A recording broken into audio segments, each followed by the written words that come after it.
कोरेई विधायक द्वारा पाटरंगा ग्राम पंचायत रे 2 गोटी ग्राम उन्नयन रास्तार शुभभित्ति प्रस्तर स्थापन निर्वाचन प्रतिश्रुति पालन करी पाटरंगा ग्राम पंचायत रे 2 गोटी रास्तार शिलान्यास कले आकाश। आज कोरेई ब्लॉक अंतर्गत पाटरंगा ग्राम पंचायत रे 2 गोटी ग्राम उन्नयन रास्तार शुभभित्ति प्रस्तर स्थापन कले कोरेईर विधायक तथा जाजपुर जिला योजना बोर्डर अध्यक्ष आकाश दास नायक। मान्यवर विधायक श्रीयुक्त दास नायक को कर्मी माने एक विशाल शोभायात्रा रे तलगड़ छक ठारू पाटरंगा ग्राम पंचायत उपरगड़ हनुमान छक पर्यंत पाछोटी नहीं। उपरगड़ हनुमान छक ठारे शिलान्यास कार्यक्रम अनुष्ठित होता। NH 215 ठारू गोहिरा गड़िया रास्तार उन्नतीकरण एवं प्रशस्तीकरण निमंते ओडिशा सरकार को ग्राम उन्नयन विकास 6 कोटी 55 लाख टंका अर्थ मंजूर करछंती। सेहीपरि अन्य रास्ता आरडी रास्ता उपरगड़ हनुमान छक ठारू दमकल केन्द्र मिलिटारी छक पर्यंत पूर्त विभाग रास्ता पर्यंत नूतन रास्ता निर्माण निमंते 3 कोटी 12 लाख टंका ओडिशा सरकार ग्राम उन्नयन विभाग अर्थ मंजूर करछंती। ए 2 गोटी रास्ता निर्माण होउतबा जानी आज पंचायतवासी बहुत खुशी थिबार अनुमान करा जायछि।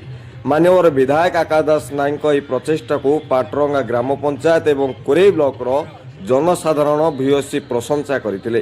कोरेई ब्लॉक रे गमनागमन विकास रे आज आउ एक नूतन फर्द जोड़ा होईछि। एही परिप्रेक्षी श्री दास नायक कहिथिले आगामी 1 मास मध्य रे आउ 14 गोटी ग्राम उन्नयन विभाग द्वारा शुभ भित्ति प्रस्तर स्थापन हेबो। 2 वर्ष भितरे 21 गोटी ग्राम उन्नयन रास्ता निर्माण हेबाकू जाउछि।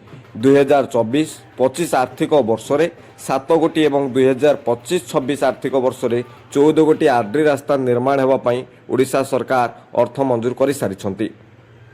जाजपुर कोरेईरु तपन मिश्रଙ୍କ रिपोर्ट संस्कार न्यूज ओडिया।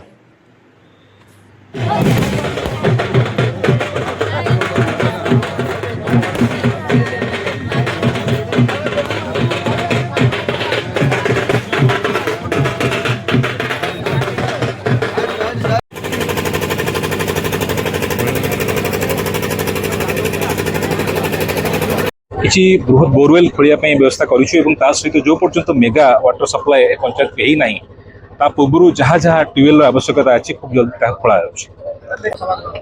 आज बड़ आनंदर कथा जे कोरेई निर्वाचन मंडली अंतर्गत पाटरंगा पंचायत रे 2 गोटी रोड पाखापाखि 10 कोटी टंकार ग्राम उन्नयन विभाग 2टी रोड को आज आम शुभ भित्तिप्रस्तर स्थापन कलु और गोटे पंचायत रे ये 10 कोटी टंकार रोड सैंक्शन होती। या फल ये एक आदिवासी जनजातिर भाई भाई मैंने अच्छा अनेक जगह ये रोड प्रोब्लेम थिला। विगत दिन में निर्वाचन समय प्रतिश्रुति थिला। आज अत्यंत आनंदित जो कथा मुझे से कथा मुझे रखी ये 2टी रोड हवा फल पाखापाखि 8-10टी गाँ ता सहित अलग पंचायत ग्रामवासी मैंने उपकृत हेबे।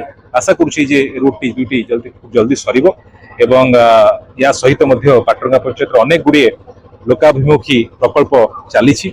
आगामी दिन में संपूर्ण भाव में पंचायत किभली एक आदर्श पंचायत गढ़ी तोला हे से दिगरे निश्चित भाव में दृष्टि देवी और मोर विश्वास जे आगामी दिन में ये रोड नुहे या सहित अनेक गुड़िए मंदिर प्रोजेक्ट चली सहित पड़ियार प्रोजेक्ट चली पार्क प्रोजेक्ट चली सहित स्कूल प्रोजेक्ट चली। यदि मोटामोटी भाव में कहि ये पंचायत रे अनेक गुड़िए कार्यक्रम विगत दिन में आगामी दिन में हम निश्चित भाव आज दिन पाटरंगावासी एक ऐतिहासिक दिन। आपण देखुछंती संस्कार टीवी ओडिया 24x7 आपन को सेबारे।